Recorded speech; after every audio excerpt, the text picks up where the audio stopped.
Hello everyone, once again this is WrestleFanatic bringing you my latest video and review, and this is about the Men's Royal Rumble match 2025 with the winner, Jey Uso. So for those of you that follow my channel, which very few viewers, I would like to get the viewers up ideally if possible.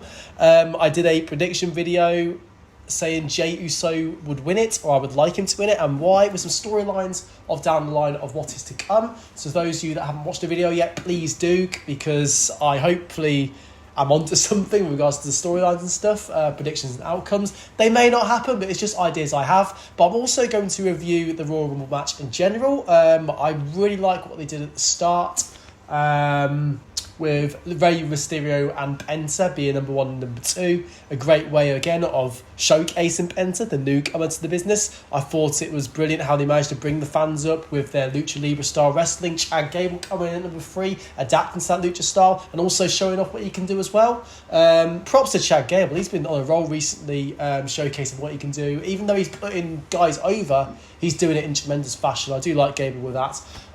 Chad Gable and Otis had their little moment in the match. I think that should really turn into a feud, because I think that's a missed opportunity for the Otis-Chad Gable rivalry.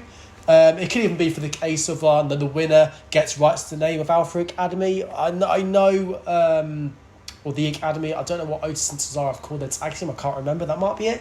But it should be the rights to the name of that. Otis, I think, deserves a bit more, as a powerhouse, and seeing what he did, with Heavy Machinery originally, that is what it needs to be with him. And even that monster heel, he needs to be that, I think. Cesaro being taken out in the match and I Show Speed being put in was a nice surprise, and also quite funny at the same time, helping to eliminate Otis with Bron Breakker. Breakker taking the guy out and throwing him out to Otis. Otis throwing him over to the table. That was quite humorous to me. Bron Breakker showcasing that he can hang with the best. We had Reigns enter the match, hitting the spears on everybody, and then Breakker taking Reigns out of a spear. I found that to be quite smart in terms of acknowledging Breakker as a guy who can hang with the best. Some may not like that, might have say devalued, I don't know, but made Reigns look bad. I disagree. It's all about giving back to the younger generation, and Bron Breakker is the younger generation and up and coming. So why not? Santos Escobar hitting the 619 on Rey Mysterio. I was quite skeptical of that until I saw Rey Mysterio get his own back hitting the 619 of his own. I love that. So I love the psychology and the storytelling throughout the whole Rumble match. I can't really think of anything off the top of my head that I didn't like. A lot of the fans are criticising this Rumble because of Jey Uso winning. No, I completely disagree with that. Jey Uso deserved to win the Rumble. Yes, his match against Jimmy Uso wasn't as good as fans thought it would be. Agreed. But marketable, and how over he is with the fans, and how much, he put on tremendous matches when he was Intercontinental Champion, and also put on great matches with Roman Reigns for the Universal Championship a couple of years back, last year before, I can't remember. So he's shown he can be in the main event scene. And yes, everybody has these bad matches. That's life, that's wrestling. From somebody who's been in the business, I can relate to that. I've had good matches, I've had bad matches. I've had matches that I'm really proud of, I've had matches I'm embarrassed and kicking myself about. And Jey Uso has shown he can have good matches. So let's just give the guy a chance. Now, back to the Rumble. Of course, we had Drew McIntyre eliminated by Damian Priest. I'm trying to remember things off the top of my head. If I miss things out, please put in the comments about this. I doubt I'll get many views on this. But no, it was good. The storytelling was brilliant. Logan Paul entered at number 30. Showcasing rivalries from the past into now. So when Roman Reigns came in the ring, the fact he had Jacob Fatu, Finn Balor, Drew McIntyre, and other heels that he had beaten and rivals in the past were kicking the crap out of him as their way of getting their own back on him, and Reigns being double teamed and not losing his he's still being protected as that face in a way, which I like.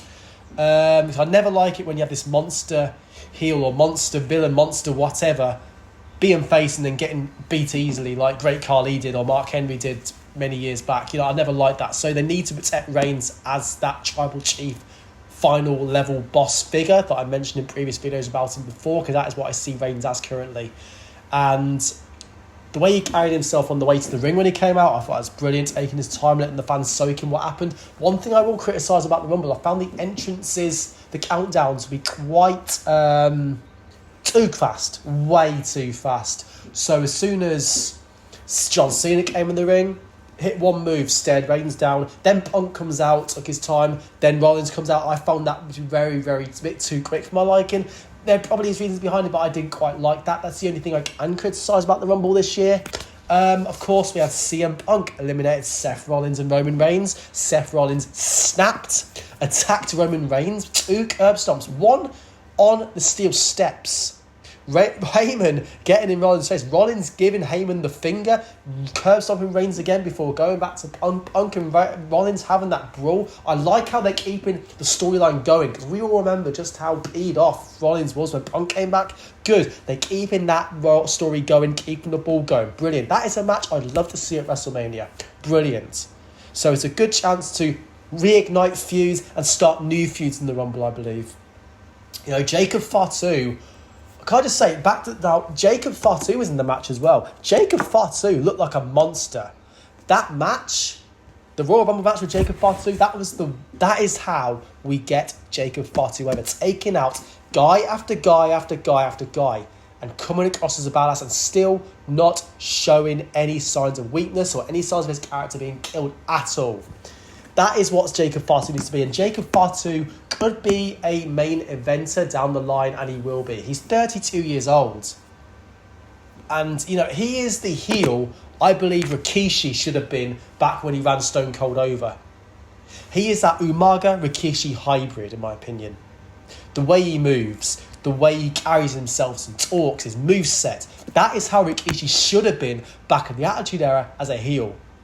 Jacob Fatu was doing an amazing job with that. And thing is, though, with the Bloodline, a lot of people are saying Jacob Fatu, you know, not a lot of people are saying it, but some people are probably thinking, why is Jacob Fatu not in NXT? Well, the reason being is he was in MLW, which Booker T runs and trains at a wrestling school. So Jacob Fatu has been trained by Booker T, which in my opinion is NXT standards. So he knows the gist, he knows the details of what training is on that level and how to perform on that level of NXT before he got called up to WWE. So Jacob Fatu probably most likely did not need NXT in my opinion.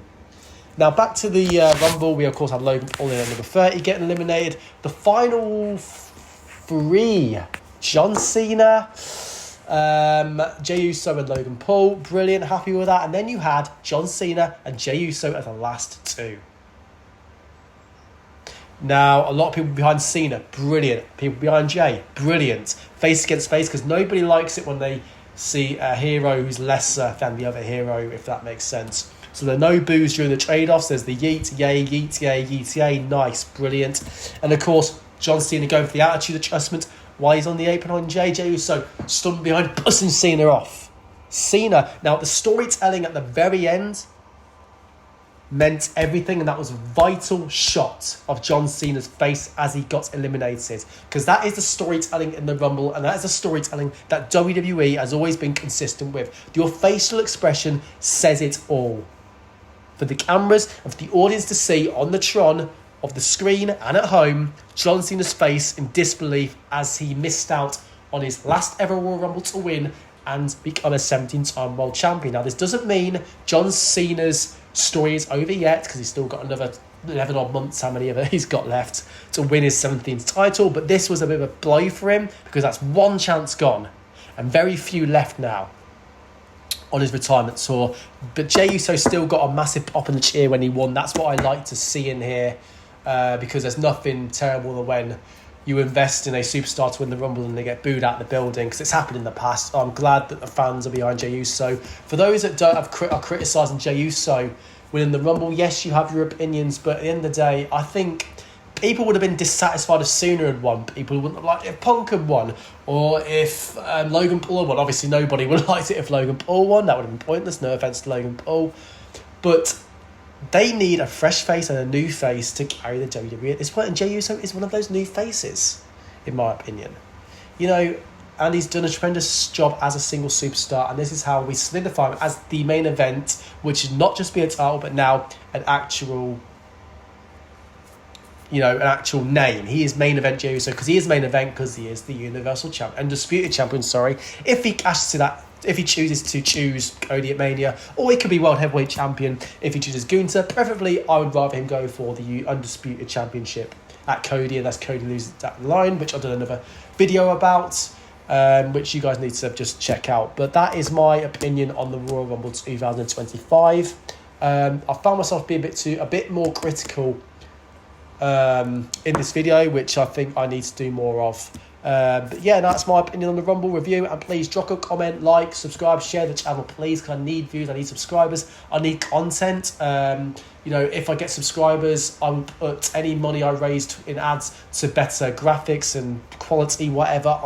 That is my goal with this channel, as well as giving you guys what you want. So please, like, subscribe, share. If you have your own YouTube channel and you are a wrestling reviewer just as myself, and you want to do a mashup interview with me, like a collaboration, please get in touch, because I'm very interested in that side of things. I'm a wrestling historian, and of course, like it says in the title, Wrestle Fanatic. But that's, apart from waffling on pointlessly through this video, which I've probably did a few times, I apologise. But that is, again, my review of the Royal Rumble 2025. Congratulations, Jey Uso. And once again, guys, this is Wrestle Fanatic signing off, and we'll speak to you again soon. Take care.